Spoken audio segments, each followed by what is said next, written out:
तर आज आपण रक्षाबंधनसाठी अजिबात कोणताही पाक न बनवता, मैदा साखर देखील न वापरता पौष्टिक असणारा पदार्थ आपल्या भावासाठी करतोय। त्यामुळे जास्त वेळ न वाया घालविता लगेच आपण आजच्या रेसिपीला सुरुवात करू। तर सगळ्यात आधी इथं मी काय केलं, गॅसवरती कढई गरम करायला ठेवली आणि त्यामध्ये 2 मोठे चमचे साजूक तूप गरम करायचं। तूप आपलं व्यवस्थित गरम झालं। आता ह्यामध्ये घरातली कुठलीही आधी तर 1 वाटी सेट करा आणि त्याच वाटीने बाकीच्या साहित्याचं प्रमाण घ्यायचंय। आता ह्यामध्ये मी काय केलं, 1 वाटी गव्हाचं पीठ आणि 1च वाटी बेसन घालायचं व्यवस्थित। आता हे आपल्याला मंद आचेवरती सतत हलवत हलवत खमंग वास येईपर्यंत, रंग बदलेपर्यंत भाजून घ्यायचं। सतत हलवत हलवत भाजून घेतल्यामुळे काय होतं, अजिबात पिठाच्या गाठी होत नाही, एकसारखं पीठ भाजलं जातं। एकूण 7 ते 8 मिनिटातच आपलं हे व्यवस्थित भाजल्या गेलं। आता ह्यामध्ये 1 मोठी केळी सोलून घालायची आहे। जर का छोटी असेल तर 2 वापरा, मोठी असेल तर 1 वापरू शकता। आता इथं ही केळी सोलून घातल्यावरती 3 चिक्कू त्यातील बिया काढल्या आणि मोठे तुकडे करून घेतले। ते सुद्धा केळी बरोबरच घालायचे आणि व्यवस्थित पिठाबरोबर साधारणतः केळी आणि चिक्कू व्यवस्थित मिक्स होईल एवढं आपल्याला परतवून घ्यायचं। केळी आणि चिक्कूच्या आधी आपल्याला तुकडे करून घेण्याची गरज नाहीये। जसजसं आपण हे परतवत जाऊ तसतसं उष्णतेमुळे पटकन हे व्यवस्थित मेल्ट होऊन जातं आणि ते पिठाबरोबर एकजीव होतं। तर इथं तुम्हाला दिसत असेल, एकूण 2 ते 3 मिनिटातच हे व्यवस्थित आपलं एकजीव झालं। आणखी साधारणतः 2 ते 3 मिनिटं परतवून घ्यायचं। हे तुम्हाला दिसत असेल, मस्त असा ह्याचा गोळा तयार होतोय।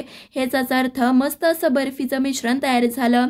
लगेच आपल्याला गॅस बंद करायचा आहे आणि हे हलकंसं कोमटसर होऊ द्यायचं। तर हे 10 ते 15 मिनिटातच बर्फीचं मिश्रण आपलं हलकंसं कोमटसर झालं। ह्यामध्ये आपल्याला 1 वाटी चिरून घेतलेला गूळ घालायचा। गुळाचे खडे राहायला नको, त्यामुळे चिरून किंवा किसून दोन्ही पद्धतीत वापरू शकता।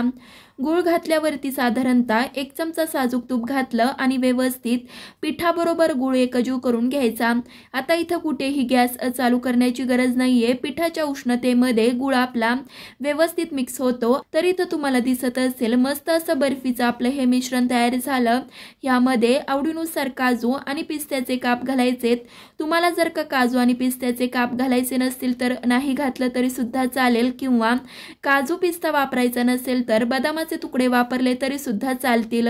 ह्यामध्ये आता पाव चमचा वेलची पूड घातली आणि व्यवस्थित मिक्स केल्यावर आपलं हे बर्फीचं मिश्रण तयार झालं। लगेचच सेट करायला घ्यायचंय।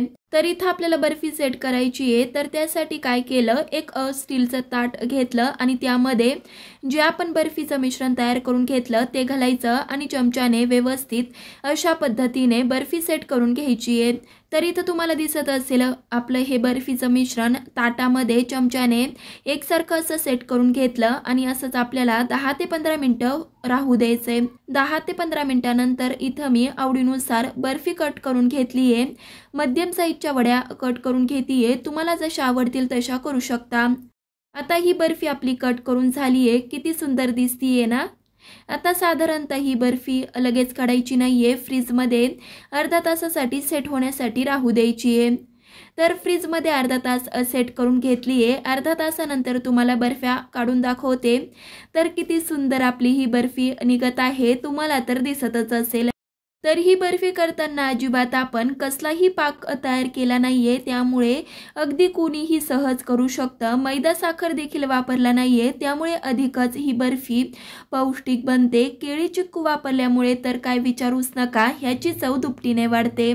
तर मग तुम्ही कशाची वाट पाहताय, ही पौष्टिक असणारी बर्फी येणाऱ्या रक्षाबंधनला आपल्या भावासाठी नक्कीच करा आणि कशी वाटली ते सुद्धा कमेंट करून सांगा।